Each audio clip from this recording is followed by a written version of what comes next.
Bismillahirrahmanirrahim. Assalamu alaikum and welcome to Perspective with me, Julie Ali. Once again, always a pleasure to be on the show with you. And as I always say, we have the most amazing and phenomenal guests on the show. And I'm so proud to host them all because I walk away after the show very definitely with a change in my mindset or having learned something new, something different, or most importantly, it will have changed my perspective on the person or that particular topic. So welcome. And today we know that we're just a few days away from the elections in South Africa 2024.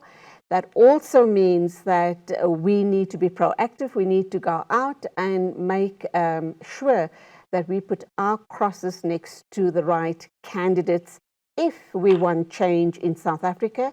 And that is, of course, meaningful change, not only for us as Muslims, but for South Africa at large, inshallah.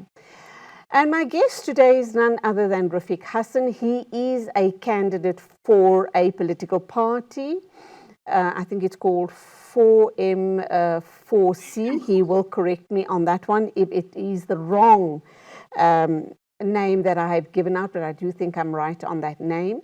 It gives me great pleasure to welcome to the program Rafeeq Hassen. We go back many, many, many years with deep discussions on comparative religion. Rafeeq Hassen is better known for his work with IFRI. And the moment you say IFRI, another name that pops up in my head is the late Mr. Didat. An amazing man, and I think he's touched all of our lives. And Rafeeq, alhamdulillah, has continued with that work. Rafeeq, assalamu alaikum, welcome to the program. Wa alaikum salam wa rahmatullahi wa barakatuh, Julie, and to your listenership and viewership.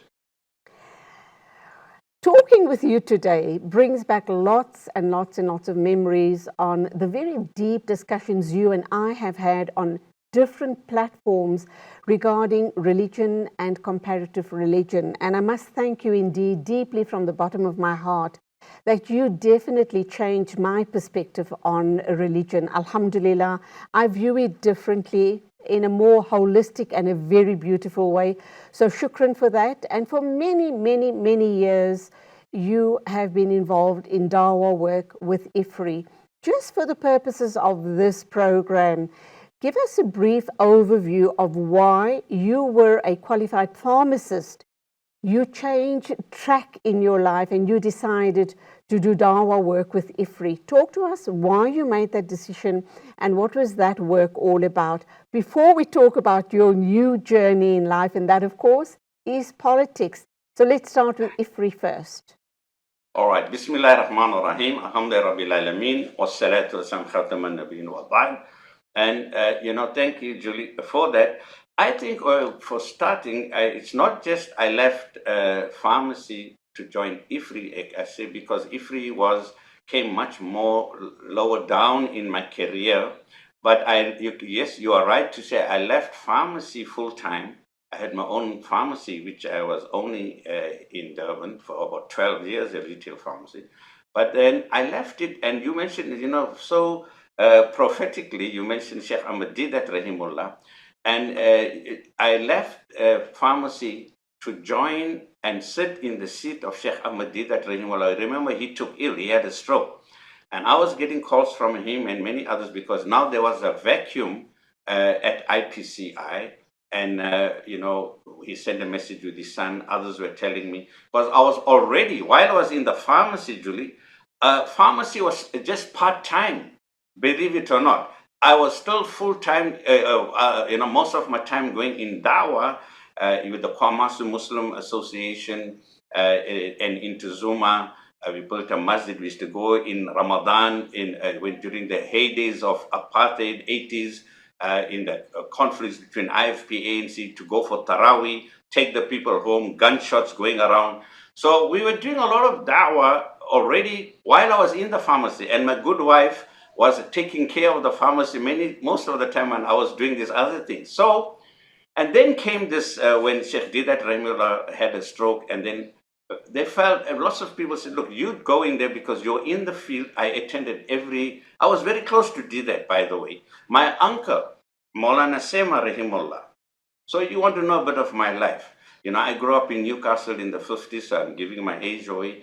I did my metric there. I did my metric there. And when I left to go to university in the early 70s, Julie, Maulana Sema, my uncle, made sure, he made arrangement that I must go once a week or twice a week to Sheikh Didat, who was in the upstairs bookshop, and learn and comparative religion by him. Can you believe that? Although I went to university to study pharmacy, and that's what I used to do. So my going back, you know, my relationship with Sheikh Didat Rahimullah is in that one small room in upstairs bookshop, and with Marhum Venker, I used to go at least once or twice a week and spend, you know, that half an hour. If he's busy, wait for a while. So finally, you know, when he took ill, and there was a vacuum there, and then I had to make a decision because they wanted me to go for 2 years. Now, how are you going to be sitting in Didat's chair and you'll still be in the pharmacy?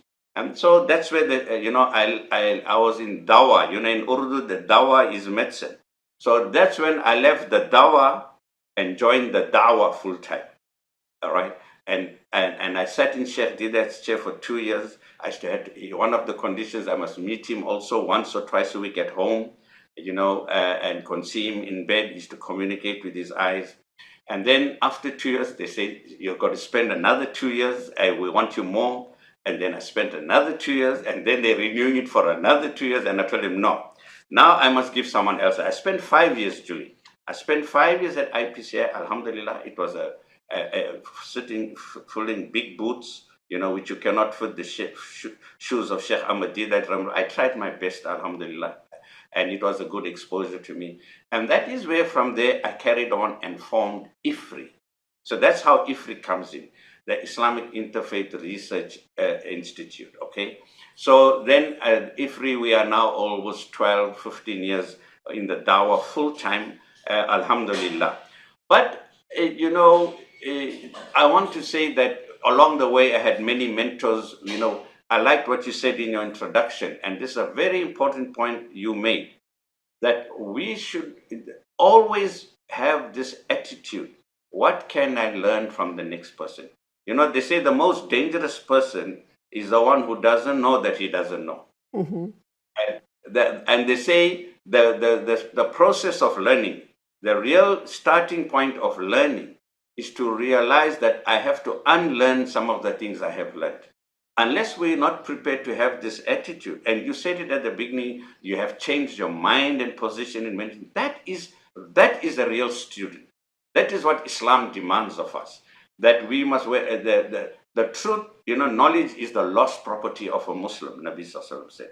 So I think it's good you mentioned that in your introduction, and that is for me. My life was a journey, always learning from everybody. And once we have that attitude, you know, that I don't know it all. You mustn't have the attitude that I know it all. And I think Allah subhanahu wa ta'ala will open more and more doors for us. So that was my life, you know, alhamdulillah. I got married while I was at university. Today, alhamdulillah, I've got 4 children, 11 grandchildren, and 1 great-grandchild, alhamdulillah. Subhanallah. And so, you know, Allah has been gracious, you know. So this is, you know, a short overview. You know, also while I was here in Durban during this period, you got various teachers and mentors. I had a spiritual mentor, you know, Sheikh Ghulam Muin Qazi, Allah fill his qabr with nur, and he's passed on as well. And he was like my spiritual mentor. I had, you know, alims as my knowledge. I had politicians who were Praveen Gordon. I was with Praveen Gordon at university, and the ANC activists in the heydays of 70s. We were underground activists at university. So if you want a hint about my political, it's not that just suddenly after a Dawah and I became into politics. We were expelled from varsity. We were almost detained many times during those heydays of the 70s and Soweto uprising. We were in the forefront of student protests, Julie. So I could say it was running in my veins, from those years. Okay, we're going for our first ad break, how time flies. And we're going to continue this discussion. When I come back, I want to ask about IPCI and the link with IFRI, and then your new journey that you're embarking on now, inshallah. So please do stay with us.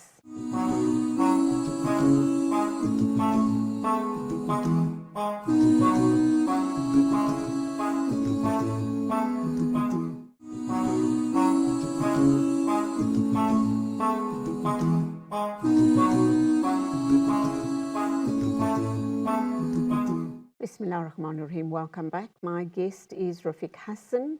He used to be with IFRI. We're going to ask if he's cut total ties with them, or is he still going to be somewhere in the background? Will he have the time for that? Because he is a candidate for the AM4C party. We do know that the elections are around the corner, and we're going to be unpacking all of that in a little while. So welcome back, brother Rafeeq Hassen. I asked the question regarding IPCI and IFRI. Is there a direct link or correlation between the two? And what sort of work are you expecting or hoping to see from these two organizations going forward without you being involved with IFRI now that you're going into politics? Okay, Assalamu alaikum once again. Look, as you know, IPCI is, the Islamic Propagation Center International. Sheikh did that, as you said, also at your introductory remarks. A man who is a world stage. He was chosen by Allah, and he halted Christian proselytization internationally, one man single-handedly. And I was fortunate. Allah chose me to be in his, in that chair, to sit in his chair to learn more about the world and the world of comparative religion. What happened, Julie, is that during that time, you remember, I'll come to it when we talk the politics part, but 1994 was our first election. And I was still, that time in the pharmacy. I was just about making changes in my pharmacy because, Sheikh Didat was still there at IPCI. I used to attend all his lectures and classes and what have you. So, Sheikh Didat was in the whole issue of the Christianity and the beliefs and that kind of thing. But when I went after he had a stroke, and my pharmacy, I sold it. And then in the year 2000, round about in the after the elections, right, and about 1999, the year 2000, I joined IPCI. Now we are in a democracy, Julie. So I'm showing you the link of IPCI and IFRI. At that stage, because Christianity, the missionaries were, so to say, knocking at our doors, we're on a march with their Dawah, with their preaching and propagation. Sheikh Didat was standing as a bulwark against, a local, national, and international Christian evangelization, to the Muslim community and others. But after 1994, when I joined the IPCI, the South Africa changed. It was an apartheid regime, but it was also a Christian regime with the Christian ethos. Now in a democracy, all religions were put on and sort of recognized, not only Christianity. And every religion was being given the rights to preach, to propagate. So there was a change, and under the human rights and the Bill of Rights that was promulgated, they're going to recognize all religions. You cannot attack another religion, and it will be called hate speech. It will be a violation of the Bill of Rights. So I had to make a decision that in the new scenario in South Africa, we cannot be using an approach where we are now, in a war with opposing other religions. And that is when I left IPCI and formed IFRI, the Islamic Interfaith Research Institute, at that stage, which means our approach was let's not attack other people of religion, but let's attract them and let's find the common ground between us and others, which is a Quranic principle. Sawa'in baynana wa baynahum.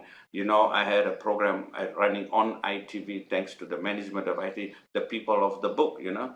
Qul ya ahl al-kitab, say, O people of the book, you know, ta'alu, come, let us come, sawa'in baynana wa bayn, let us find the common ground. And that's what IFRI, we changed an approach, Julie. And that's how for the last 12 to 15 years, I think, I've been doing this with IFRI, trying to build the bridges of understanding with us and other religions in our country.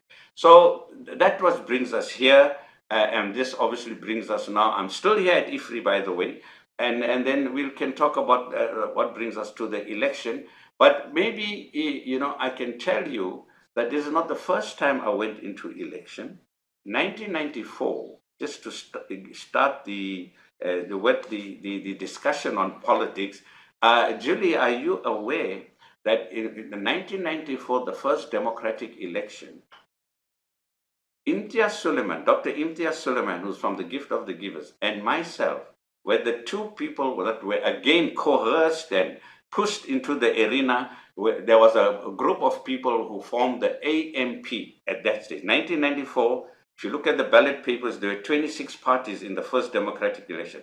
And AMP, Africa Muslim Party, was the party that was formed by Dr. Token and many others. Marhum, Allah grant him the highest abode in Jannah. And they used Dr. Imtiaz Sooliman to be the leader. And then they coerced me to join him because he says on his own he needs somebody. And that's how I became the Secretary General of that party. And by the way, I had to put a locum, and for the next 2-3 months, both of us left our medical career, and we were running and campaigning for the first Muslim party in the first democratic election, and we won 2 seats. Alhamdulillah. Believe it or not, we won 2 seats. So it's not my first exposure to politics. What's happened since then? We didn't hear much about that particular party thereafter. What went wrong? And when you talk politics and you talk the Muslim vote, and you'd also talked about IFRI and talking about comparative religion, rather bringing people together rather than, common ground, diverting people from each other. We also know that that's a very important aspect in Islam. But despite that, we're seeing a lot of Islamophobia, not only in South Africa, but all around the world. Well, actually, that was another factor. Thanks for it. This is another reason I had to change the approach. Because leave alone the fact that South Africa itself is now a democracy, and you're not allowed to, you know, if you can sometimes, you know, going to other religions and going and on that way, you could be bordering on hate speech, and it can be a problem. But another big important is there was the emergence of Islamophobia, locally and globally today. And that was another factor that we had to change our approach, because already Islamophobia means there were people out there wrongly giving the wrong image that Muslims are intolerable, Muslims are terrorists, Muslims just want to fight, Muslims are aggressive. Now you can well imagine if we have to still do our dawah in that methodology, already they are accusing us, there's Islamophobia. So we had to change the approach and make it, interfaith, that we are finding common ground, attracting and not attacking. And that worked, because then, our proselytization, we are still propagating, but we're propagating finding the common ground, not the differences. Because if you highlight the differences, we're going to go further and further apart. But if you find the common ground, it will bring you closer and closer to say, oh, I didn't know our salah is, your salah is in our Bible. I didn't know that your fasting, that you get up for suhoor and you break at sunset is also in the Bible. I didn't know that our Mi'raj is in the Bible also. And these are the research we did at IFRI, new research, which was on, ITV, alhamdulillah, thanks to them, we're part of this Dawah journey. And, on the people of the book and building bridges was on ITV, and Hilaal TV. We must thank the management. They carried this program, which actually brought our people, lots of people closer to Islam. So, Rafeek, so what happened? Yeah, what went wrong? You and Imtiaz together managed to win 2 seats. But then after a while, you just seem to have disappeared from the scene. Why was that? Why did that happen? Why did the community allow that to happen? Okay, so it's a good question, and it's a painful question. You see, the reason for that is just twofold. It's not. You see, Imtiaz, Dr. Imtiaz, and he's probably going to be listening to this. He's still a good friend of mine, and look at how great strides he has made. You know very well if you listen to the story of Dr. Imtiaz Suleiman and Gift of the Givers, which he told me while we're in the midstream of the election campaigning, that he met this sheikh, his spiritual mentor in Turkey. You know his story. Yes. And that spiritual mentor told him that he is destined to be an international relief an aid giver, not politics. You see, now that's where it comes in. And that is why when at the end of the camp, although, the people both of us were, so to say, coerced. People they registered the car. It's like they brought the car out. That, it takes money to register a car and buy a car, Julie. And they did that. The AMP, they bought the car. Now they're looking for drivers to drive the car. And they put me and Imtiaz into that car. So Imtiaz said, look, this is not for me. I'm on another trajectory. And that is where you couldn't do anything with. He was the leader and I was only the Secretary General. And that is when we took a decision. He said, no, I don't want to go for it. He was honest about it. He's on another trajectory. And I, as you know, I still had my pharmacy, Julie. I had a locum in the pharmacy. So, it was these kind of things where it was just, we put into it. And now they stood a car, but the two drivers were just thrown in there. Okay. And they don't want to carry on. They just helped. All right. And then there was someone in the Western Cape who took it over. Okay, sorry for the interruption. We need to go for the next ad break. Okay. When we come back, we're going to delve deep into the political question. So lots of interesting things coming with Brother Rafeeq Hassen.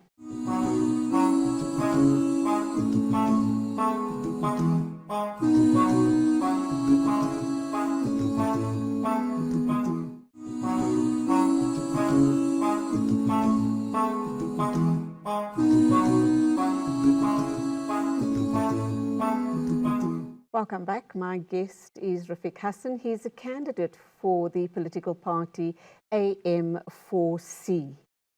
He comes from IFRI. We need to know what's going to happen with IFRI and his views on the current political scenario in South Africa, with the elections just being around the corner. Why has it taken this really big, bold step into politics? Welcome back, Brother Rafeeq Hassen. Assalamu alaikum once again. Is this the last segment, Julie? No, we still have another segment. Okay. So we were talking about Imtiaz and AMP. So because we know Imtiaz had his medical practice. He was a practicing medical doctor with his surgery. You understand? We had our own lives. And it was a democracy. The people meant well. I think it was a good experience. The people who formed, as Dr. Token and many others, Allah grant him Jannah. But we had to go back to our own, roles. And some people in Cape Town, I forget the brother's name, Wasfi, I think was his name. He took over the AMP, and carried it on in the Western Cape, and it carried on, and then I carried on. And then, as I say, not a year or two later, then the stroke and the story of what Ahmad did that, Rahimullah, and going to IPCI, and that's when I made the shift from the pharmacy to now get rid of it, sell it, and get full-time into IPCI. So that's the story, how it links up there from, and AMP just carried on in the Western Cape. And then now, 30 years later, from 1994 to now, people are saying, why are you back in politics? And that's the question you are asking. Absolutely. And are you up for it? I know that you are a very credible person, good ethics, lots of stamina. Your heart is in the right place. And I'm pleased that you are a candidate for AM4C. But that also begs the question for us as a Muslim community. We're not great in numbers, but we're looking at possibly 3 Muslim political parties. And you kind of ask the question, why? And I'm going to put it to you, why don't you guys put your heads together, come together and form one Muslim political party? Because this is going to obviously dilute the vote, the Muslim vote, will it not? Correct, correct. So let's start with AM4C, how I joined, and I'll discuss then the other thing, that's the Sun Party. Well, Al-Jama was there, and there's the Sun, and as AM4C, Allied Movement for Change. So you see, Julie, then after that, we got to give credit to the ANC for one thing. And not that because I came from an ANC background at university, activists, I told you. By the way, my friends who know me, they're still around. You know what the nickname they gave me at university? They called me Polly, P-O-L-Y, short for politics, believe it or not. Because they saw how active I was in student politics and protests and being arrested and detained, right? So that was my nickname by them. So it was in my veins, all right? And I went into Dawah after I opened the pharmacy because I was next to a place called Kwamashu, and there were African Muslims, new Muslims who needed help. And that's how my heart went out to them, and that's how I got involved in Dawah. So coming to that, so for that next 30 years, or let's say the next 20 years, ANC, gave the Muslims under that new dispensation of days of religious freedom. And our Muslim, they were not anti-Muslim. There was no Islamophobia from our ANC government. So everything was fine, Julie. We were happy with that as a Muslim community. But then, things started going wrong in the last decade within the ANC, the ruling party, with the corruption and everything sliding and no services. And now everyone was looking, now all of us are looking helpless. What can we do? And overwhelmed, our country is sliding.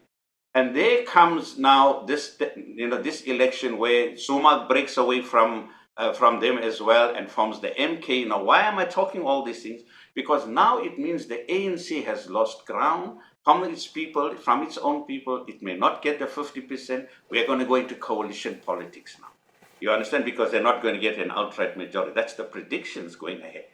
And so we, instead of the DA, which is pro-Israel, and other parties that are aligned to them are going to, and they are anti-Muslim in many things, you can see it already.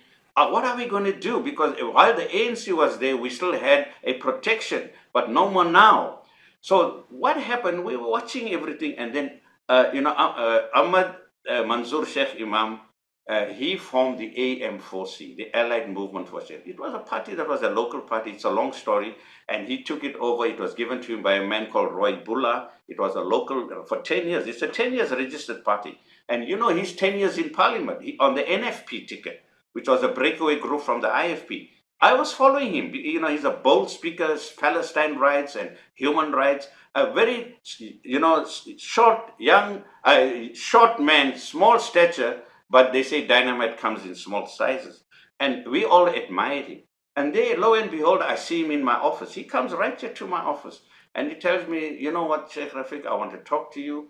I am now in charge. We have launched this party as a national party, AM4C. It is an Islamic ethos party, but it's not a Muslim party. And I got a lot still to finish in parliament. I'm looking for credible people who will carry our ethos, blah, blah, blah, blah, blah. And, if we have to start we can't be spectators.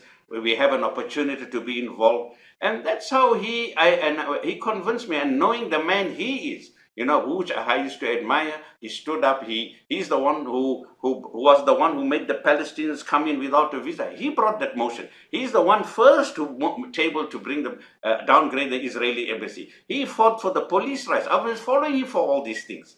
The Khoi and the San people, he was fighting for their rights. And then I said, and he's telling me, we can't sit back anymore. This is a watershed.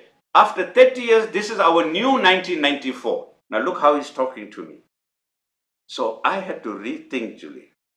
He says, but what is lacking in this country? Some of them got the caption as we need new leaders. And I was saying it also. We don't need new leaders. We need credible leaders. We need honest leaders. That's what this country needs.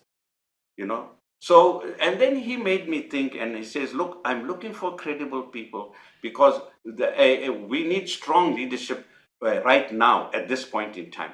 And because it was an Islamic ethos party, Julie, I decided, look, I'm not leaving IFRI. He told me straight, I told him I'm in IFRI. He said, you don't have to leave IFRI right now.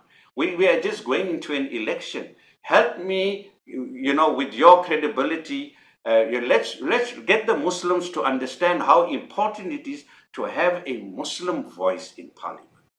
With the Islamic Ethos Party, it's not a Muslim party, and he's got the NFP people joining him from lady Mrs. Cindy Mapumulo. She joined him with a lot of the members. The Khoisan people are supporting. Lots of the people in the police force are supporting him already. He's got a big following that followed him over. They say, "You are our leader. We trust you as a leader." And then I had to make a decision, Julie. And the way he put it to me, we are just spectators. We cannot be spectators. We have to come in and play the game. Otherwise, somebody else is going to decide for us. And that's when I made the decision. Because let's win a seat. It's only if we win a few seats, Julie. All right, I'm number one in KZN. He put me as number one in the KZN. He put Inayat Wadi as number one in the Gauteng province. And he put Yusuf Faisal Sayed in the Western Cape. And then below us, we have got all different people of all races, all religions, bishops and Hindus and Africans and everyone. We have it's a multi-racial, multi-ethnic, multi-religious party, strong, but with an Islamic ethos and values. And then I decided, okay, let's go and win some seats. Then we have a Muslim voice in parliament. Now I want to end with this, Julie. We know in 1994, when we were we were doing the election, one of the questions that kept coming up when me and Imtiaz were campaigning, and they used to ask me, they used to tell me, "No, see, Rafeek, if you're going to win one seat, there are 400 seats." That time it was just the national and the province. In the 400 National Assembly, if you're going to win one seat or two seats, what are you going to do with one or two seats? A small one or two seats. And you know what I used to reply to them? I used to say, in a dark room, you only need one candle to throw the light. Absolutely. Okay, let's go for our final ad break. When we come back, we'll have 12 minutes left to talk politics and much, much more with Brother Rafeeq Hassen, Sheikh Rafeeq Hassen from IFRI. He is now a candidate for AM4C in Natal. So stay with us.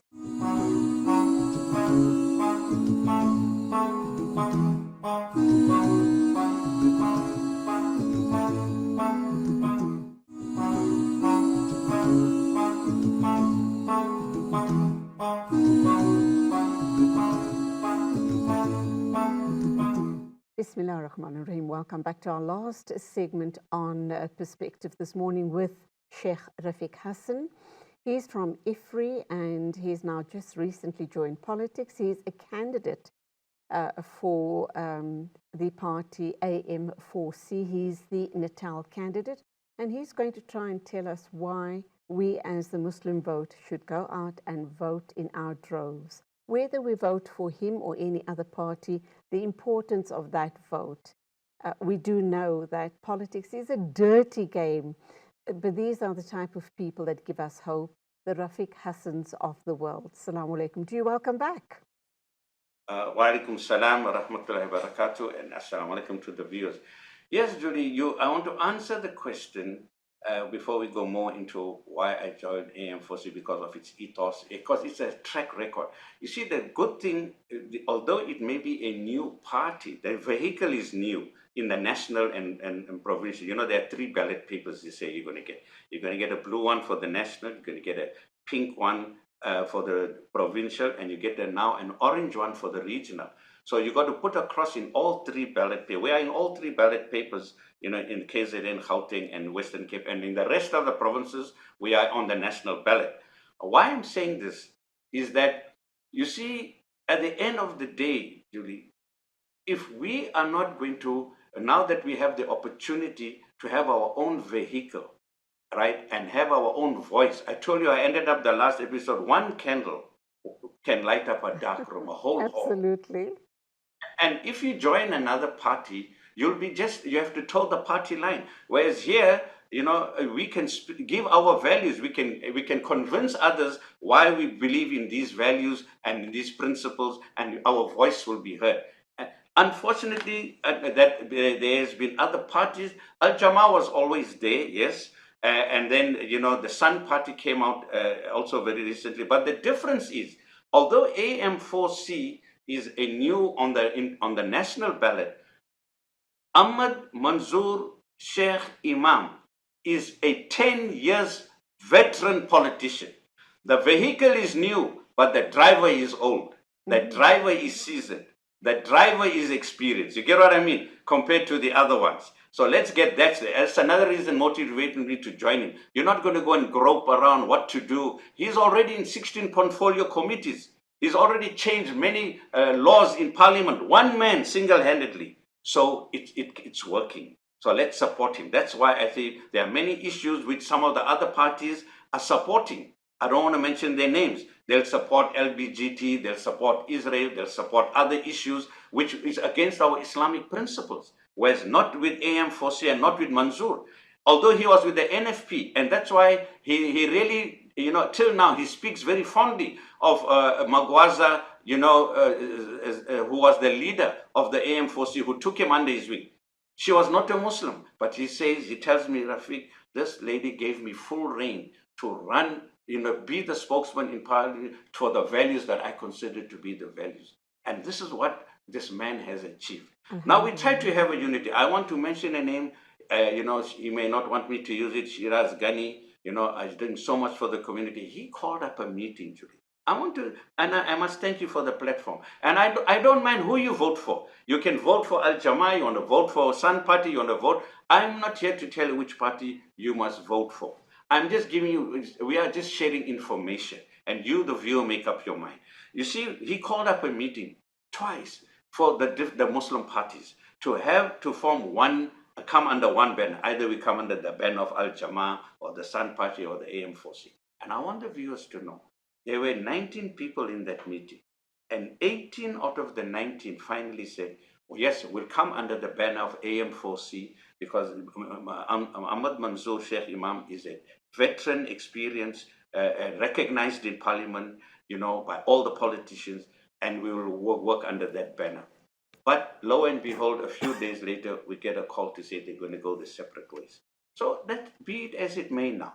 So we will talk. We're still prepared after the election to work with them. We'll work with any other party with our values. It's not that we're not against any party. We are against certain values and principles maybe that party may want to say. We won't vote and we won't promote. The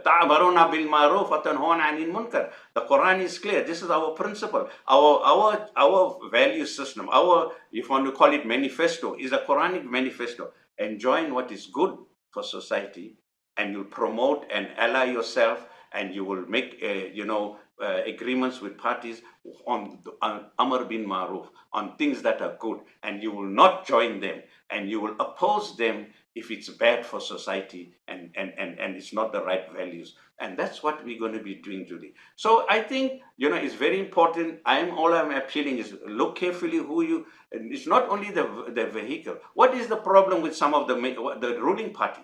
Why are people walking away? Because the leadership is no more just, honest, and people-oriented. It's my own, filling our own pockets.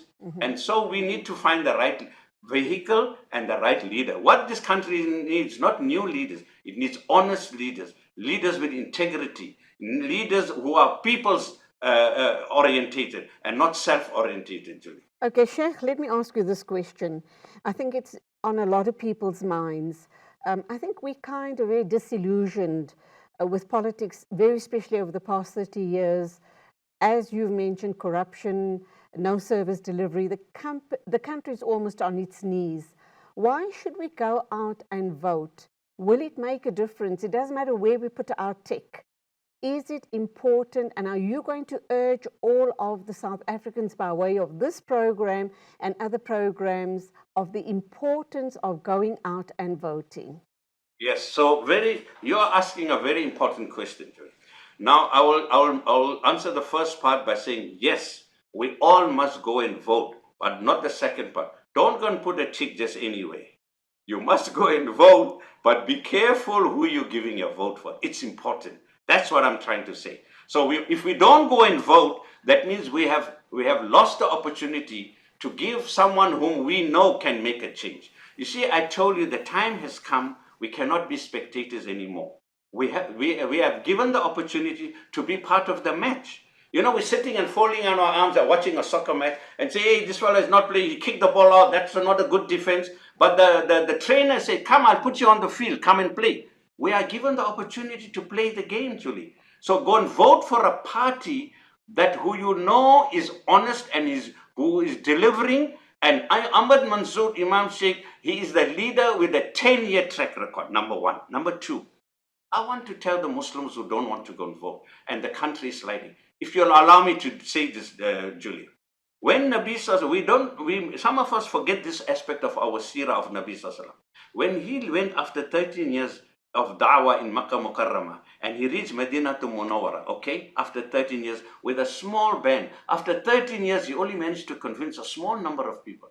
But what was the first thing he did in Medina? And what I'm going to tell you should inspire and motivate every Muslim listening to this to go and vote for the right party of their choice, the one that they trust and is doing good. When he went to Medina Munawwara, what did he do? I'm going to tell you, which is not spoken about. They'll say he built a masjid, alhamdulillah, he did this, that, alhamdulillah. But do you know, Julie, he set up a local government. Do we know this? Nabi Sallallahu set up a local. He set up a proportional representative multi-party government. He set up a constitution called the Sha'ifat al-Madina, the Distur al-Madina. Go and check it out. He made a constitution. He brought the Jews, the Christians, the Bedouins. He said, we are all citizens of Medina. This Medina is a city that is collapsing. It is dirty. It has got no services. Why don't we all work together, regardless of our religion and our tribes, to let's work as common citizens of Medina to develop this city. He brought irrigation. He gave each one their religious freedom. Every church has a right. Everyone has a right of religious freedom. Women's right. Did we know that he did this in Medina Munawwara? He was the first politician. Why aren't we getting involved? We need to do this. We can't be spectators anymore, Julie. But we must choose the right people. Absolutely. If we feel, even if there's a Muslim party, that instead of going in parliament and keeping the ruling party in check, but has gone into bed with the ruling party and rubber stamping the ruling party, we must call them out. We must say, we're not going to vote for you. We need a party. We need a party that will stand up for the values that we believe in. That is what's needed. And if they are selling us out, they must be exposed on this very TV, on your very platform. The only thing AM4C is promising, we promise that we will stand up for the right values. We're not going to, we stand up against corruption. That's what we promise. Okay, and we've come to the end of the show. You're very fired up. You've got me very excited. And I hope lots of people listening to and watching the show this morning has now had a change of mind and heart, very especially those people who've decided they're not going to go out and vote. They need to understand just how very important it is for each and every person to exercise that right. In closing then, with much du'as and best wishes to you and the party and all of the people who have their hearts in the right place for the development and the goodness of this country, what do you want to say to us? See, we know the verse. I'll end with this. We all know the verse, Kuntum khaira ummah. You are the best of community. Allah tells us in chapter 3, verse 103 of the Quran, Kuntum khaira, you Muslim community, you are the best community. But there's no full stop there. Kuntum khaira ummah ukhrijat linnas. I am making, you can claim to be the best if you uplift mankind. If not only ukhrijat al-Muslim, not only for the Muslim, but mankind. Nabi Sallallahu went to Medina and he brought all the people together to develop Medina holistically. Come and join AM4C. Join any other party you feel is working for the people. Vote for that party with a credible record, with credible people to develop our country. We are all common citizens. Let's apply that principle, inshallah. Don't sit at home and if you don't throw your vote there, the wrong people who went and canvassed. AM4C doesn't have enough money for canvassing. That's why you didn't see us around. We don't have all the money. But the people who are making the biggest noises, if you're going to go and put your vote for them and they are not the right people, you threw your vote to somebody who's going to do wrong. Rather give your vote to people who will stand up for what is right. Go and cast that vote for the right people, the right party. Inshallah. Ameen. Thank you indeed for being with us on the show this morning. Lots of du'as from all of us for you, for your party, and for all of the parties out there with the right intentions, of course. We know some of them are only in it for what they can get out of it.